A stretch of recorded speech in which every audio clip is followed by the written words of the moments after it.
Alexandre Carneiro de Souza, sociólogo e professor universitário. Cultura como categoria de análise científica. Bom, em princípio, algumas questões preliminares devem ser postas no tocante à análise científica da categoria cultura.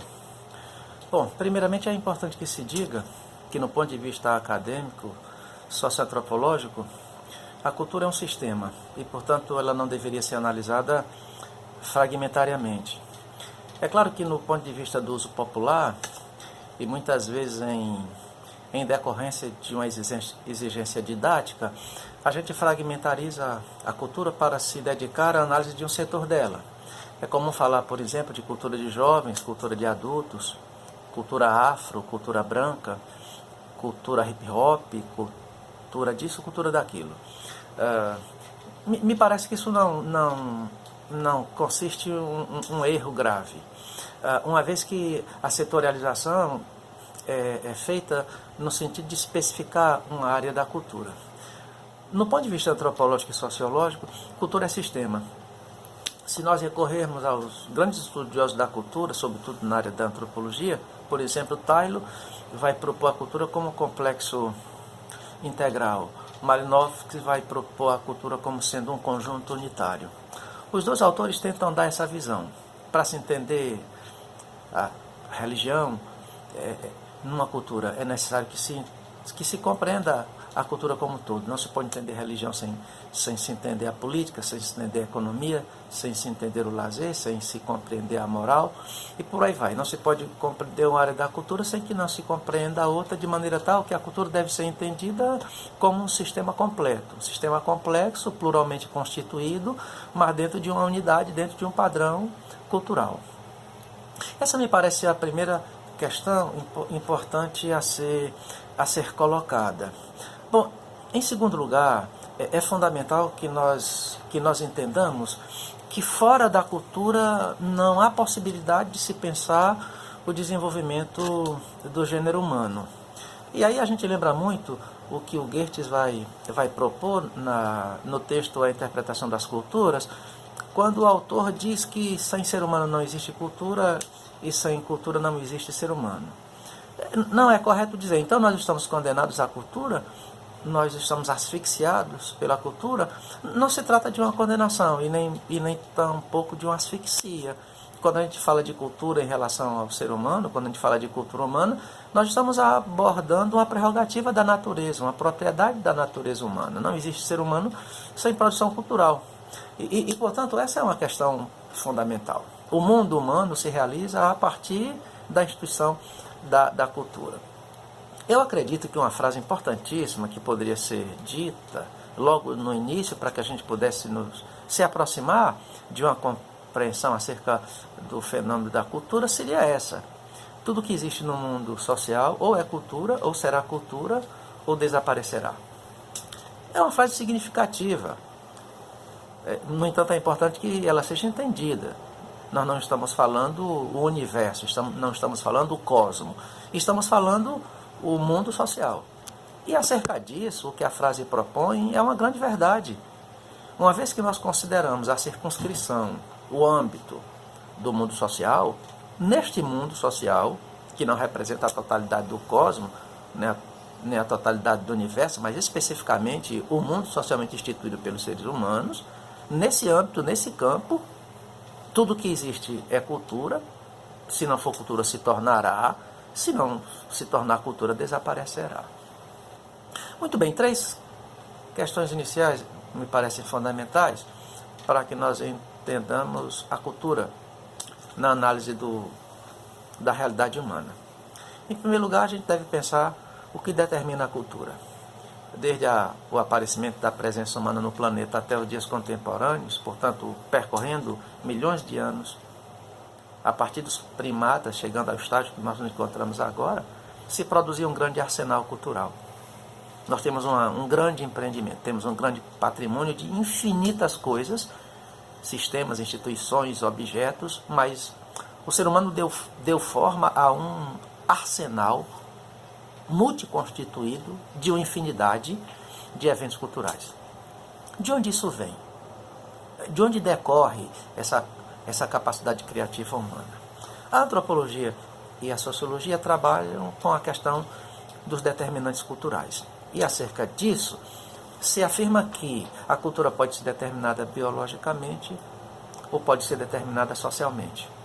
Ela é determinada biologicamente quando ela atende às exigências da sobrevivência humana, quando ela atende a prerrogativas que permitem a sustentação da vida física dos seres humanos. Portanto, a comida, a bebida, o ar, a moradia, o vestuário, que dizem respeito à preservação do corpo, à continuidade da vida, são fundamentais. E acerca dessa dimensão, uma parte significativa do empreendimento cultural no planeta e ao longo da história atendem a essas exigências biológicas. Portanto, em parte, a cultura é biologicamente determinada.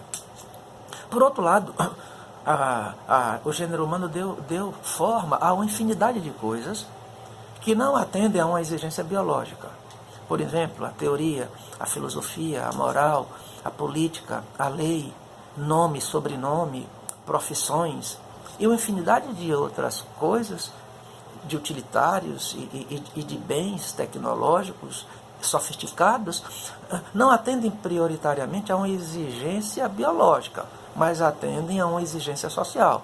É nesse sentido que tanto a antropologia como a sociologia estão convencidas de que, em parte, esse exército cultural produzido pelo ser humano obedece a exigências biológicas, mas, em parte, também obedecem a exigências sociais. O fato é que, quando nós lidamos com determinantes biológicos, nós estamos lidando com a área que a vida humana é preservada e corre risco caso essas necessidades não sejam mantidas. Quando nós lidamos com a dimensão social da produção cultural, nós estamos lidando com necessidades subjetivas sociais, de maneira tal que eu não vivo sem alimento, sem bebida, mas posso viver sem nome, posso viver sem profissão, posso viver sem formação, eu posso viver sem uma teoria, sem uma religião.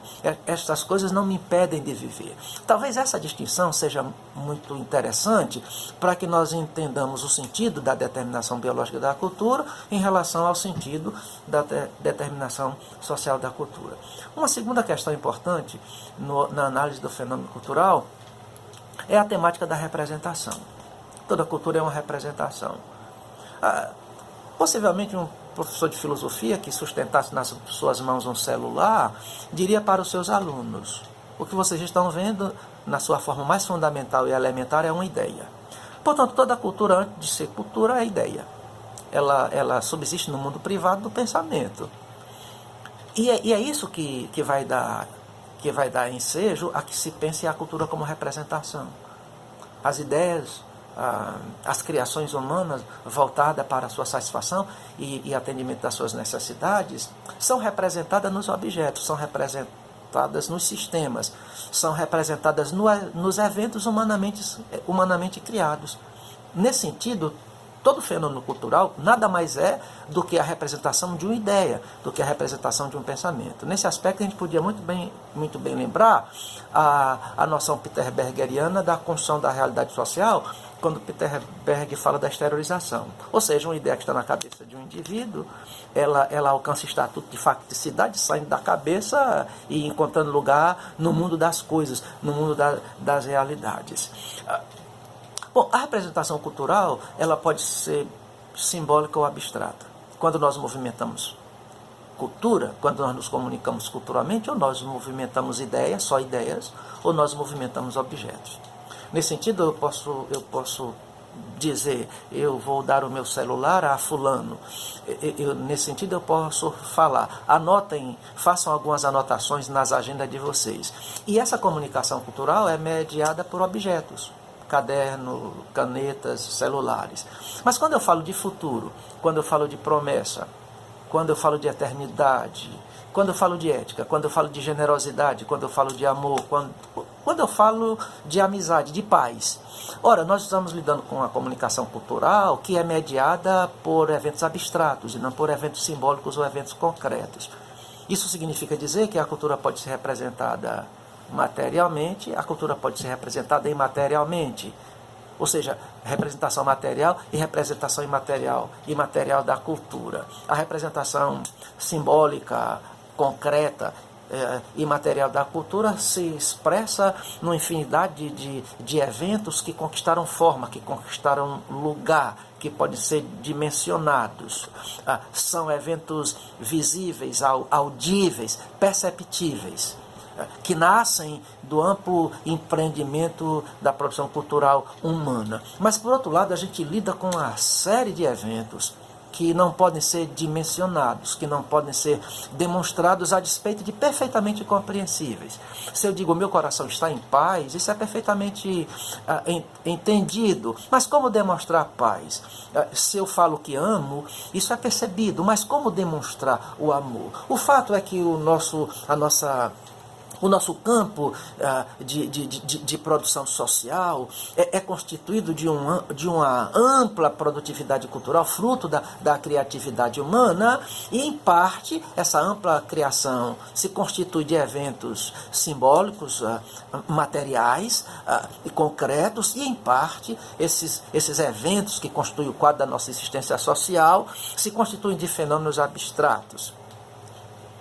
Portanto, nós estamos discutindo a questão da representação da cultura. Toda cultura, portanto, constitui um fenômeno representado. Talvez a última questão que a gente devesse propor nesse breve contato sobre cultura como categoria de análise científica devesse situar o aspecto da paradoxalidade dos fenômenos culturais. O fenômeno cultural traz em si a dimensão da paradoxalidade. Isso pode ser percebido em alguns aspectos. A gente pode pensar em cultura local, mas a cultura não é só local, ela também é cultura global.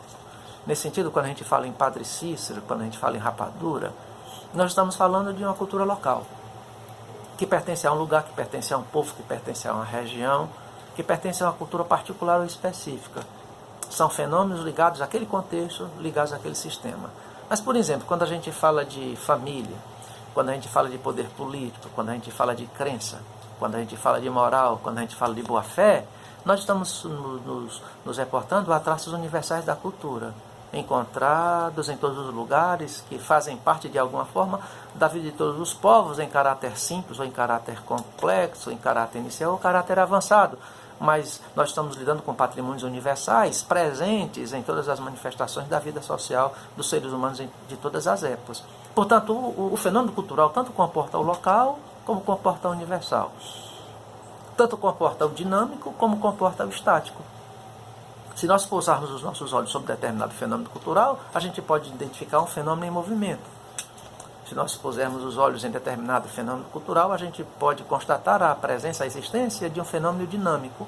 Portanto, a manifestação cultural, a capacidade de criação cultural humana, ela tanto incorpora, ela tanto comporta o dinâmico, como comporta o estático. Quando a gente pensa, por exemplo, na tradição, quando a gente pensa na moral, quando a gente pensa na lei, são fenômenos que mudam, mas numa trajetória muito lenta, às vezes quase imperceptível, que conquistaram um certo estatuto de durabilidade.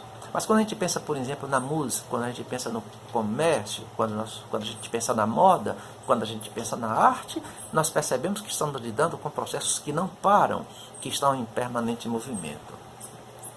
Eu penso que pensar a cultura significa considerar essas três questões que nós estamos colocando.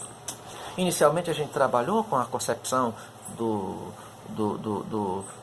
complexo unitário do Tylon e a concepção do conjunto integral do Malinowski. Eu diria que a gente poderia propor um conceito bastante operacional de cultura, um conceito preliminar de cultura que poderia ser amplamente desenvolvido e explorado. Mas quando a gente se refere à cultura, nós estamos tratando de um artesanato coletivo que identifica socialmente determinada comunidade humana. A cultura, portanto, vai diferir, vai se distinguir do labor animal. O animal opera por instinto, portanto, ele é incapaz de produção cultural, e entendendo que a produção cultural é uma prerrogativa do ser humano, que não age apenas pelo instinto, age talvez minimamente pelo instinto e maximamente pela razão.